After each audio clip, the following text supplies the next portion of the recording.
محمد حذیفہ، محمد کامران، عبداللہ، مزمل، اسفر، شایان، حنظلہ، حنین، عفان۔ یہ وہ خوش نصیب طلباء ہیں جنہوں نے حفظ قرآن کی تکمیل کی ہے۔ قابل مبارکباد ہے ان کے والدین کہ آج ان کے سروں پر دستار رکھے جا رہے ہیں، اور کل انشاءاللہ العزیز قیامت کے دن ان کے والدین کے سروں پر تاج رکھے جائیں گے۔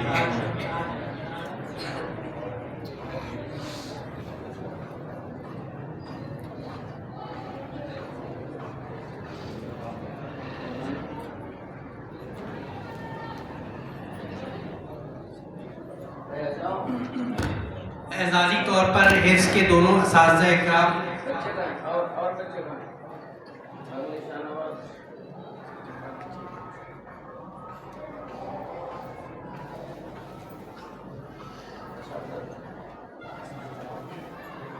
اعزازی طور پر حضرت مولانا مشکور ہاشمی صاحب کی طرف سے حفظ کے دونوں اساتذہ کے لیے رومال ہے۔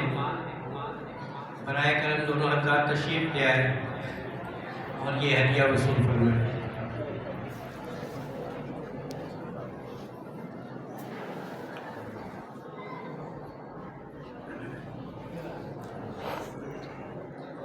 ایک اعلان اور خوشخبری یہ آپ حضرات کے سامنے رکھنی ہے، جیسا کہ میں نے عرض کیا تھا کہ انشاءاللہ العزیز جو اگلے سال سے یہاں تخصص کا درجہ طالبات کے لیے جو ہے وہ کھولا جا رہا ہے، اور درس نظامی بنین میں انشاءاللہ داخلے 10 شوال سے جاری ہوں گے۔ نیز یہ کہ انشاءاللہ شوال المکرم سے باقاعدہ یہاں ہر اتوار کو عصر تا مغرب ذکر کی مجلس ہوگی، جس کے روح رواں حضرت مولانا مشکور ہاشمی صاحب دار برکاتہ العالیہ ہوں گے۔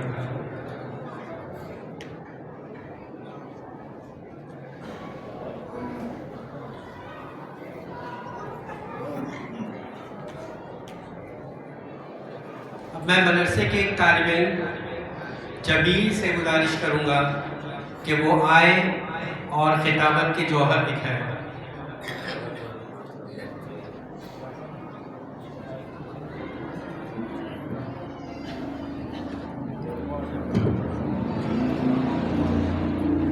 نحمده ونصلي على رسوله الكريم، أما بعد فأعوذ بالله من الشيطان الرجيم، بسم الله الرحمن الرحيم، ولا تحسبن الذين قتلوا في سبيل الله أمواتا بل أحياء عند ربهم يرزقون، وقال النبي صلى الله عليه وسلم الجهاد ماض إلى يوم القيامة، او کما قال صلی اللہ علیہ وسلم۔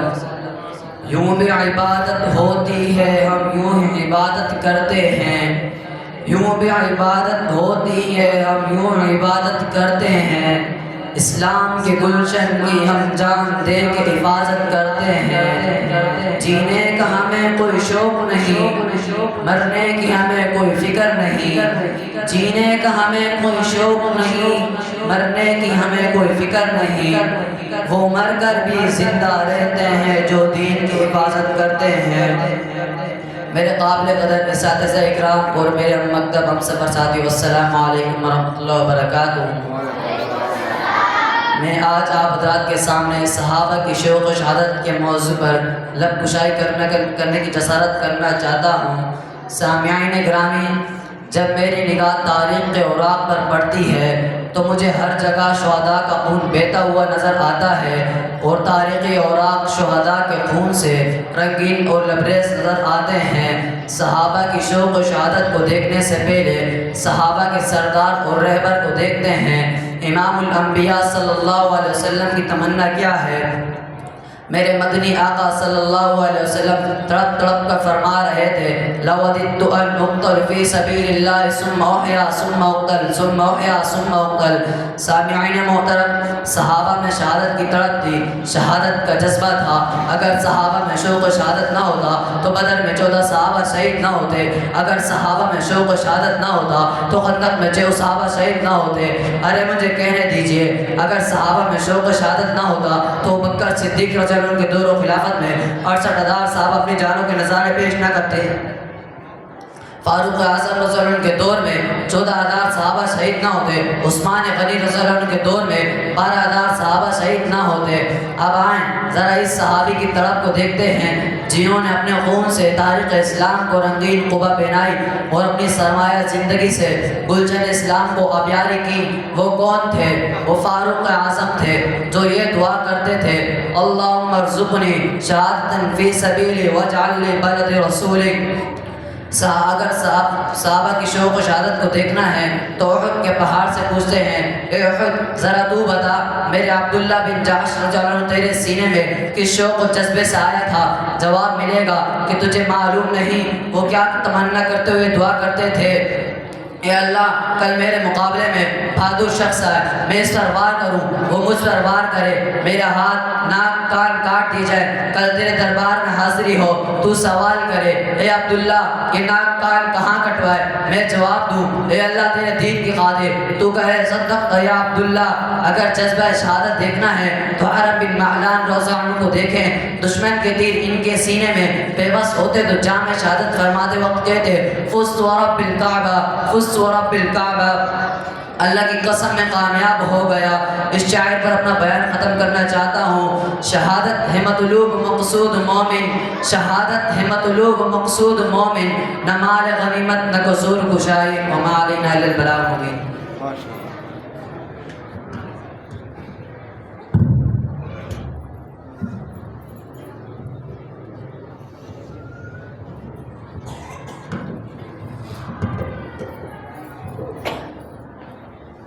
میں دونوں قرہ صاحبان سے گزارش کروں گا کہ وہ یہاں آ جائیں، اسٹیج پر آ کر یہاں پر اپنا انعام وصول کریں۔ حضرت قاری عبدالقدیر صاحب، حضرت قاری عبدالحلیم صاحب،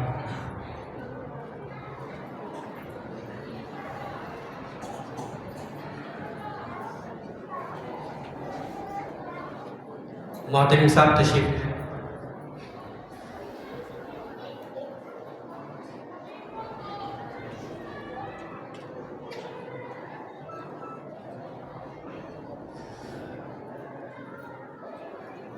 اس کے بعد میں حضرت محترم صاحب کی خدمت میں گزارش کروں گا کہ چند ناصحانہ کلمات کے بعد دعا فرمائیں اور اس تقریب سعید کا باضابطہ طور پر جو ہے تکمیل ہو جائے۔ اس کی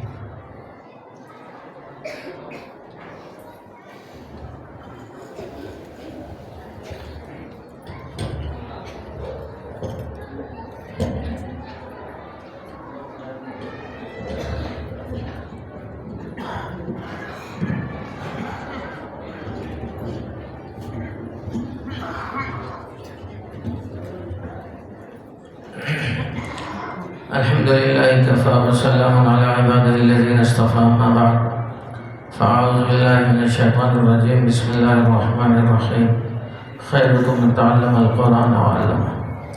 عزیز دوستو اور دینی بھائیو، الحمدللہ زور سے اب تک ہمارے بڑوں کے بیانات اور بہت کامیاب بیانات اور علمی اور اصلاحی بیانات آپ نے سنے ہیں۔ جو علم میں بھی بڑے ہیں، فضل میں بھی بڑے ہیں، تقوی میں بھی بڑے ہیں، ان کا مقام ہے اور ان کے یہ حق بھی ہے کہ آپ سے وہ نصائح کریں، آپ کو نصیحت کریں۔ میں تو ایک طالب علم آدمی ہوں، آپ کی خدمت کے لیے حاضر ہوں۔ بس 2-3 باتیں اپنی بیٹیوں سے کہوں گا، 1-2 باتیں اپنے ان حفاظ کرام سے جو اس سال وفاقہ امتحان دے رہے ہیں اور فارغ ہو رہے ہیں ہمارے یہاں سے۔ میں اپنی ان بیٹیوں سے کہوں گا، میری عجیب سی صورت ہے کہ جب ہماری بچیاں فارغ ہو کے جاتی ہیں تو میرے آنسو رکتے نہیں ہیں، اس لیے کہ پورے سال میں قسم کھا کے کہتا ہوں، اللہ کے رسول کی حدیث ہے بنین کا مدرسہ چلانا بہت آسان ہے اور بنین کو سنبھالنا بہت آسان ہے، لیکن بنات کا مدرسہ چلانا بہت مشکل ہے۔ میرے رب کا مجھ پہ فضل ہے کہ اللہ نے سال کا اختتام فرما دیا اور بڑے بہترین طریقے سے اللہ پاک نے اس کو اختتام تجوید کیا۔ اس پر اللہ کا شکر ادا کرتا ہوں۔ میں اپنی بیٹیوں سے کہتا ہوں جو ہمارے یہاں سے اس سال فارغ ہو رہی ہیں، الحمدللہ 13 بچیاں فارغ ہو رہی ہیں، کہ بیٹیوں آپ اپنے ادارے سے اب جا رہی ہو، میں آپ کو الوداع کہہ رہا ہوں۔ اپنے گھر میں جا کر اپنے ادارے کی حیثیت کو بڑھانا گرانا نہیں۔ آپ سے میں پہچانا جاؤں گا، مجھ سے میرے اساتذہ پہچانے جائیں گے، ان سے ان کے اساتذہ پہچانے جائیں گے۔ اپنی نسبت کو ضائع نہ کرنا، اپنے استادوں پر کبھی انگلی نہ اٹھنے دینا۔ خدا کی قسم میرے نزدیک سب سے بڑی قیمتی دولت نسبت ہے۔ اس لیے میں تجھ سے عاجزانہ گزارش کرتا ہوں، اپنے اخلاق، اپنے عادات کو درست رکھنا۔ نماز کی پابندی آپ کی گھٹیوں میں ہو، آپ اپنی نماز کی ایسی پابند ہو جائیں کہ آپ کے گھر کے ہر آدمی مجبور ہو مصلی پہ آنے پر۔ آپ کا اخلاق ایسا ہو کہ آپ کا غیر بھی آپ کو چومے۔ مجھے شکایت آتی ہے عالمہ بچیوں کے گھر سے، ان کے سسر کہتے ہیں کہ ہمیں یہ ستاتی ہے۔ ایک عالمہ اور اپنی سسر کا مقام نہ سمجھے۔ اللہ پاک کہتے ہیں 2 باپ دیے تمہیں 2 ماں دیے، وَإِنَّ لَكَ سِحْرًا۔ اللہ پاک نے سسر کو باپ بنایا ہے، ساس کو ماں بنایا ہے، وہ بھی باپ ماں ہیں، یہ بھی باپ ماں ہیں۔ آپ عالمہ ہو کر اپنا مقام نہیں سمجھتے، اپنے ماں باپ کی عزت نہیں کریں، تو آپ میں اور یونیورسٹی کے طالبہ میں کیا فرق ہے؟ آپ میں اور کالج کی طالبہ میں کیا فرق ہے؟ آپ میں اور کالج کے طالبہ میں کیا فرق ہے؟ آپ نے 6 سال اتنی بڑی بڑی کتابیں کیوں پڑھی؟ میں نے اپنی زندگی کو کیوں کھپایا؟ کہ کسی طالبہ کا والد یا کسی کا شوہر یا کسی کا سسر آ کر مجھ سے کہے کہ آپ کی بچیاں اس طرح سے میرے گھر میں کی ہیں۔ بیٹیوں، اپنی بدنامی، اپنے اساتذہ کی بدنامی، جس علم کو حاصل کیا اس کی بدنامی نہ کرنا خدا کے واسطے۔ تم اس علم کو بڑھانے والی بنو، مدرسوں میں لانے والی بنو، اپنے اخلاق کو اتنا وسیع کرو کہ گھر کا ہر فرد، ہر رشتہ دار کے واقعی مثالی بچی ہے، مثالی عالم ہے۔ میری ایک بچی شادی کر کے گئی، میری بچی سے مراد میں نے مدرسے کی، علاقے کے ایک بہت بڑے عالم تشریف لائے ڈیفینس سے، بہت بڑی مسجد ہے، مجھے بلایا بھی وہاں۔ انہوں نے بتایا مولانا ہمارے خیابان میں اس نے ایک مثال قائم کیا ہے، میں رشک کرتا ہوں اس بچی پر جو آپ کے یہاں سے اس سال فارغ ہو کر کے گئی ہے، قرآن کے ایسے درس دیتی ہے کہ میں تعجب کرتا ہوں کہ میں بھی نہیں دے سکتا، تبلیغ کے اعتبار سے اتنا کام کر رہی ہے کہ میں لوگ سوچ بھی نہیں سکتے کیا عالم ہے۔ پورا علاقہ ٹوٹے پڑتا ہے اس کے درس میں۔ عورتیں ڈیفینس کی ماڈرن عورتیں ان کے درس میں آتی ہے، خوشی ہوئی، دل سے دعا نکلی۔ میں نے اپنے شیخ کو لکھا کہ حضرت یہ صورتحال ہے، حضرت نے فرمایا اللہ پاک اخلاص کا رنگ دکھاتا ہے۔ تو میری بیٹیوں اخلاص کے ساتھ کام کرو۔ یا آج تم نے نکلا، اب تک تمہارا معاملہ بہت آسان تھا، تمہیں 2 چیلنجیں ملیں گی، ایک تو گھر کی چیلنج ملے گی، دوسرے باہر کے چیلنج ملے گا، آپ کو دونوں سے مقابلہ کرنا ہے۔ اپنے اس علم کو محفوظ رکھنا اور اپنے ایمان کی حفاظت کرنا۔ مجھے اگر یہ شکایت ملتی ہے کہ میری بچی بے پردہ نکلی ہے، مجھے یہ شکایت ملتی ہے کہ میری بچی ناخن پالش لگاتی ہے، مجھے یہ شکایت ملتی ہے کہ میری بچی بھویں کاٹتی ہے، مجھے یہ شکایت ملتی ہے کہ میری بچیاں شادیوں میں مخلوط مجالس میں جاتی ہیں، تو میں کہتا مولا پھر میں کس لیے اس مدرسے کو قائم کیا؟ مولا میں کس لیے لوگوں کے پاس بھیک مانگنے جاتا ہوں؟ کس لیے لوگوں کے پاس چندہ کرنے جاتا ہوں؟ مولا ان بیچاروں کے پیسے کو میں نے ضائع کیا اور اپنی عمر کو بھی میں نے ضائع کیا۔ ایسا نہ کرنا بچوں۔ یہ میری مختصر نصیحت ہے، انشاءاللہ الوداعی بات میں وفاق کے امتحان کے بعد آپ سے کروں گا۔ اور اپنے اس حفاظ کرام سے میری گزارش ہے، بیٹو آپ فارغ ہو رہے ہو، لیکن قرآن سے فارغ نہیں ہو رہے ہو۔ قرآن کے منزل کو نہ چھوڑنا، قرآن کو اپنی زندگی کا جز بناؤ۔ صبح و شام قرآن کی تلاوت ضروری ہے، اور اپنے شکل کو کم سے کم مسلمان والا رکھنا۔ میرے پاس ایک صاحبہ، ایک بچہ، ایک جوان آیا، میں نہیں جانتا تھا، اس نے اپنا تعارف کرایا۔ میں مفتی صاحب یقین کے ساتھ کہتا ہوں، وہ بچہ ایک بار بیٹھ کر الحمدللہ سے لے کر ناس تک مجھے قرآن سنایا تھا۔ جامعۃ الرشید میں اول آیا ہے 7 سال تک۔ حضرت مولانا تقی احمد عثمانی نے اسے گلے لگایا ہے۔ اس نے کہا میرا نام فلاں ہے۔ میں نے کہا تو جی شیپ کیا ہوا تھا، شیپ کیا ہوا تھا، منہ میں منہ پان ہے۔ میں نے کہا تم اور یہ قرآن یاد ہے تجھے؟ کرنی بھول گیا استاد جی۔ جو بچہ 30 سے 12 الف لام میم سے ناس تک قرآن سنایا، وہ بچہ آج اما سے 12 بھی اس کو یاد نہیں ہے۔ اس نعمت کی ناقدری کرو گے اللہ چھین لے گا۔ لئن شکرتم لازیدنکم، نعمت کی قدر کرو گے اللہ بڑھائے گا، اور اگر تم نے ناقدری کی ولئن کفرتم، اس کو انکار کیا تو ان عذابی لشدید، پھر اس کا انجام کیا ہوتا ہے جان تو حافظو۔ ابھی آپ شعر سن رہے تھے کہ 10 کی بخشش کے ذریعہ بن رہے ہو، اور اگر قرآن کو بھلایا تو حدیث میں آتا ہے کہ کوڑی بنا کر، جزامی بنا کر اللہ کے سامنے پیش کیا جائے۔ اللہ ہماری حفاظت فرمائے۔ بچوں قرآن کی منزل کا اہتمام اور اپنے شکل و شباہت کی حفاظت۔ ارے تو عام لوگوں کے لیے بھی داڑھی واجب ہے، اسلام کے شاعر میں سے ہے، تم کیسے داڑھی کٹاتے ہو؟ تمہیں شرم نہیں آتی؟ جس نبی نے تار پہ پتھر کھائے خون سے لہو لہان ہوئے، اس نبی نے تمہیں داڑھی کی سنت دی، اس نبی کی سنت کو اپنے ہاتھوں سے قدر کے بات رومہ میں پھینکتے، تجھے شرم نہیں آتی؟ تیرے سینے میں قرآن کیسے رہے گا؟ میری گزارش ہے بڑے چھوٹے سب بچوں سے، جو ہمارے متقدمین طالب علم میں جو فارغ ہو چکے وہ بھی اس مجلس میں نظر آ رہے ہیں، ان سے بھی اپنے حالت کو بدلو دوستو۔ آج جو دنیا پہ عذاب آ رہا ہے یہ ہماری وجہ سے بھی آ رہا ہے۔ فقر اپنوں کی ہوتی ہے، غیروں کی نہیں ہوتی۔ اپنے کی جرم پر گرفت ہوتی ہے۔ آج ہم بگڑے ہیں، حالات بگڑ گئے۔ مفتی صاحب بھی فرما رہے، مولانا اسد اللہ صاحب فرما رہے، سعد اللہ صاحب، کہ کیفیت اندر سے بنتی ہے، انقلاب اندر سے آتا ہے، انقلاب اعمال سے آتا ہے، انقلاب نبی کے سنت سے آتا ہے۔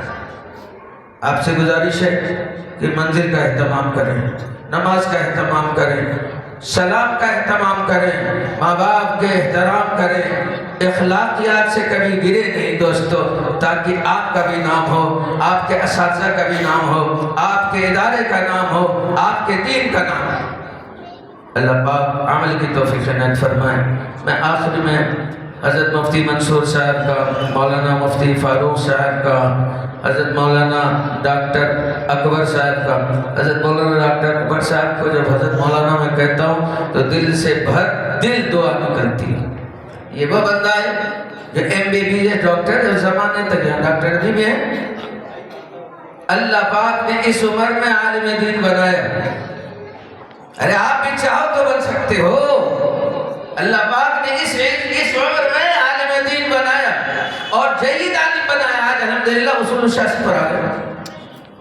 خوشی ہوئی مجھے، بڑی خوشی ہوئی۔ اور بھی کتابیں مجھے یہ کتاب انتشار یاد ہے کہ انہوں نے یہ مفتی صاحب یہاں پر آ، آپ بھی بن سکتے ہو۔ میں بلکہ ان طلباء کے والدین سے عرض کروں گا، یہ جو بچے اس سال فارغ ہوئے ہیں حافظ، ان کو اسکول میں نہ لگاؤ، ان کو اسکول میں نہ لگاؤ، دے دو مجھے، میں 10 سال میں تمہیں عالم بنا کے دوں۔